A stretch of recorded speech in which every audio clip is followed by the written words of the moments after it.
Hi friends, ఎలా ఉన్నారు అందరూ? నేనైతే చాలా బాగున్నాను. మీరు కూడా బాగుండాలని మనస్ఫూర్తిగా కోరుకుంటున్నాను.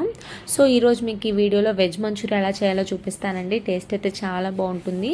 ఈ వీడియో స్కిప్ చేయకుండా లాస్ట్ వరకు అయితే చూసేయండి. వీడియోలోకి వెళ్ళే ముందు మన ఛానల్ని కొత్తగా ఎవరైనా చూస్తున్నట్టయితే ప్లీజ్ సబ్స్క్రైబ్ అయితే చేసేసుకోండి.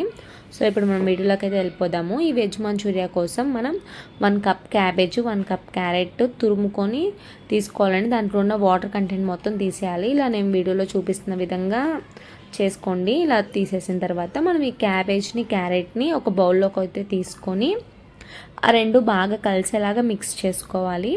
ఆ రెండు బాగా కలిసాక దీంట్లో కొంచెం అంటే 2 స్పూన్స్ మైదా, 2 స్పూన్స్ ఏమో కార్న్ఫ్లోర్, కొంచెం టేస్ట్కి తగ్గట్టు సాల్ట్ యాడ్ చేసేసుకొని బాగా మిక్స్ చేసుకోవాలి. ఇవన్నీ మన క్యాబేజ్కి, క్యారెట్కి బాగా పట్టేలాగా మిక్స్ చేసుకోవాలి.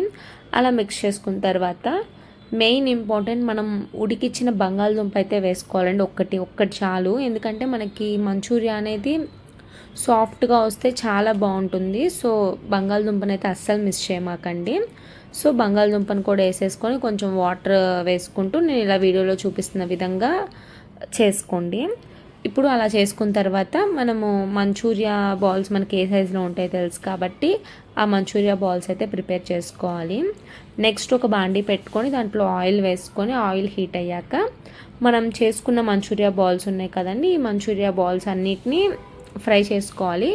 లో ఫ్లేమ్లో పెట్టుకొని ఫ్రై చేసుకోండి. ఎందుకంటే మనకి లోపల నుంచి ఉడకాలి కాబట్టి. ఇప్పుడు హై ఫ్లేమ్లో పెట్టుకొని చేసుకున్నామంటే పైన కలర్ చేంజ్ అయిపోతుంది, లోపల ఉడకదు కదండి. సో మనం లో ఫ్లేమ్లో పెట్టుకొని కొంచెం టైం అయితే పడుతుంది, పర్లేదు, లో ఫ్లేమ్లో పెట్టుకొని అయితే ఫ్రై చేసుకోవాలి. అలా ఫ్రై చేసుకొని మనకి కలర్ చేంజ్ అవ్వాలండి. ఇలా మంచూరియా కొంచెం రెడ్గా వచ్చాక మనం ఈ మంచూరియా అన్నిటిని ఒక బౌల్లోకి తీసేసుకొని నెక్స్ట్ ఇంకో బాండీ పెట్టుకొని కొంచెం ఆయిల్ వేసుకొని దాంట్లో 1 స్పూన్ వెల్లుల్లి రెబ్బలు, 1 స్పూన్ అల్లం కట్ చేసి అల్లం పీసెస్ కూడా యాడ్ చేసుకోవాలి. ఇంకా 1 పచ్చిమిర్చి, 2 స్పూన్స్ ఆనియన్ కూడా యాడ్ చేసేసుకొని ఒకసారి బాగా ఫ్రై చేసుకోవాలండి. హై ఫ్లేమ్ మీద మనకి ఆనియన్, పచ్చిమిర్చి ఇవన్నీ కొంచెం అంటే బాగా ఫ్రై అవ్వక్కర్లేదు, కొంచెం సాఫ్ట్గా అయ్యేదాకా ఫ్రై అయితే చేసుకోవాలి. అలా కొంచెం సాఫ్ట్గా అయిన తర్వాత 1 spoon Schezwan sauce, 1 spoon tomato sauce,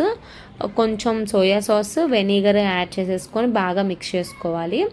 కొంచెం సాల్ట్, ఇంకా పెప్పర్ పౌడర్ కూడా వేసుకోవాలండి. మిరియాల పొడి కూడా వేసుకోవాలి. నేను ఇక్కడ వేయలేదు, లాస్ట్కి వేస్తాను, మర్చిపోయాను. సో మీరు ఫస్టే మిరియాల పొడి కూడా యాడ్ చేసేసుకొని బాగా మిక్స్ చేసుకొని దీంట్లో 1/2 కప్ వరకు వాటర్ అయితే యాడ్ చేసుకోండి.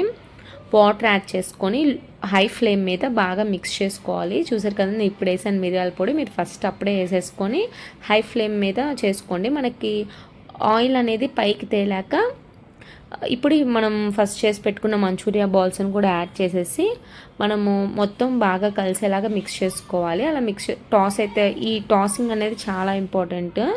ఈ మంచూరియాని ఇలా టాస్ అయితే చేసుకోవాలి. ఇలా చేసుకొని హై ఫ్లేమ్ మీదే అండి ఒక 1.5 మినిట్ అయితే ఇలా చేసుకోవాలి. తర్వాత మనం కొత్తిమీరని చల్లేసుకొని ఒక బౌల్లోకి తీసేసుకోవడమే అండి. ఇంతే అండి, చాలా ఈజీగా చేసేసుకోవచ్చు. సో మీకు కనుక ఈ వీడియో నచ్చితే లైక్ చేసి, షేర్ చేసి, సబ్స్క్రైబ్ అయితే చేసేసుకోండి. Thank you.